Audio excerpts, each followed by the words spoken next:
1 year ago, I made a weird decision. I decided to track every single dollar I spent. Every coffee, every impulse buy, every subscription I forgot I had. Every single dollar. And honestly, I thought I was pretty good with money. I had a budget. I checked my bank account regularly. I told myself I was responsible. But here's the part most people don't realize. Knowing you have a budget and actually understanding where your money goes are two completely different things. By the end of month 1, I found something that genuinely shocked me. And by the end of month 12, I had uncovered patterns in my own spending that I never would have believed if I hadn't seen the numbers myself. So today, I'm pulling back the curtain on the entire year. The ugly months, the wins, the surprises, and the one shift that changed how I think about money forever.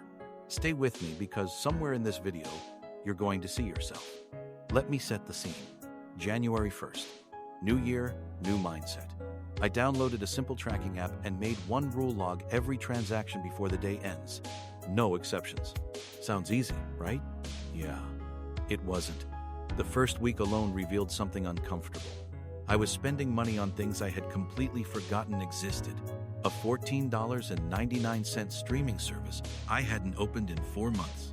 A gym add-on I signed up for during a promotion. A food delivery tip setting stuck on auto. None of these were huge amounts. And that's exactly the problem. Here's the part most people get wrong. It's never the big purchases that drain your account. It's the small ones, the ones that feel invisible because they're automatic. By day 7, I had already found over $60 a month in spending I genuinely couldn't justify. That's $720 a year, gone, quietly, without a single conscious decision. And I had only just started. Month 1 to 2, the eye-opening phase. The first 2 months were all about awareness. I split my spending into 6 categories: housing, food, transport, entertainment, health, and what I called everything else. And when I saw those categories fill up in real time, something changed in my brain. You ever check your bank statement and feel slightly numb? Like the numbers don't feel real? Tracking in real time is different. It's immediate. It's almost uncomfortable. By the end of February, food was my biggest surprise. Not groceries eating out. I was spending almost $380 a month on restaurants, delivery apps, and coffee runs. Now this might sound small, but it changes everything when you do the math. $380 a month is $4,560 a year. Invested at a modest 8% return over 10 years, that's over $66,000. I wasn't just buying burritos. I was spending a down payment, one meal at a time. Month 3 to 4, the behavior patterns appear. Here's where it gets really interesting. By March, I wasn't just tracking numbers. I was tracking behavior. I started noticing patterns. I spent more on Fridays. I overspent after stressful weeks at work. Sunday nights, for some reason, were my most dangerous time to open a shopping app. Does any of that sound familiar? Because this is where things go wrong for most people. They treat money like a math problem. Add income, subtract expenses, see what's left. But money is emotional before it's mathematical. I was using spending as a reward system without ever consciously deciding to. Good day at work? Treat yourself. Tough week? You deserve it. And here's the part. Most people don't realize that cycle never fills the gap. The comfort spend feels good for about 20 minutes. And then the account balance looks the same, except smaller. Recognizing the trigger was more powerful than any budgeting spreadsheet I'd ever tried. Month 5 to 7, the turning point. By May, I made my first real change. I introduced what I called a 2-4-hour rule.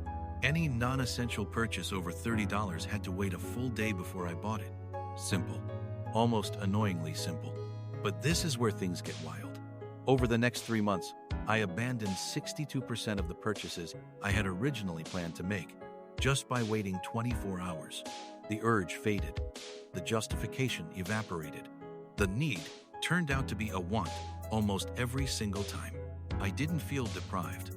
I felt in control. And those are very different feelings. Meanwhile, My savings rate jumped from around 11% to nearly 24% in the same period. I hadn't gotten a raise. I hadn't cut out anything I genuinely loved. I had just introduced a tiny pause between impulse and action. Now, this might sound small, but it changes everything. Month 8 to 9, the invisible costs. Here's something I never expected to find. Around month 8, I started calculating what I call invisible costs. These are the purchases that come with hidden. Just when it didn't follow, bought a cheap appliance? Now you're replacing it 6 months later. Subscribe to a platform for one show? Now you're paying for it long after you stopped watching. The original purchase looks affordable, but the full cost over time is almost always higher than the sticker price. I found that roughly 30% of my discretionary spending had invisible costs attached to it that I had never factored in. That's not a spending problem. That's a visibility problem. And the only way to solve a visibility problem is to, you guessed it, start tracking. Month 10 to 12. The results. By October, I could see the full picture. Over the year, I tracked $43,200 in total spending across all categories. And when I looked at the data honestly, I identified $8,400, nearly 20% that I could have redirected without changing my quality of life in any meaningful way. Let me say that again. Nearly 1 in every $5 I spent last year did not improve my life. It just left. That's not a judgment. That's just the number. The subscriptions I never used. The meals I ordered when I had food at home. The impulse buys I barely remember. The convenience fees I paid without thinking. They add up to a number that made me sit back and stare at the ceiling for a while. But here's the part that actually matters. That $8,400 redirected consistently over 20 years at average market returns becomes roughly $420,000. The money was always there. It was just invisible. So what's the actual takeaway after 365 days? It's not that you need to be perfect. It's not that you need to stop enjoying your money. It's that awareness is the foundation of everything. You cannot fix what you cannot see. You cannot change behavior you haven't identified. And you cannot build wealth on a system you never truly understood.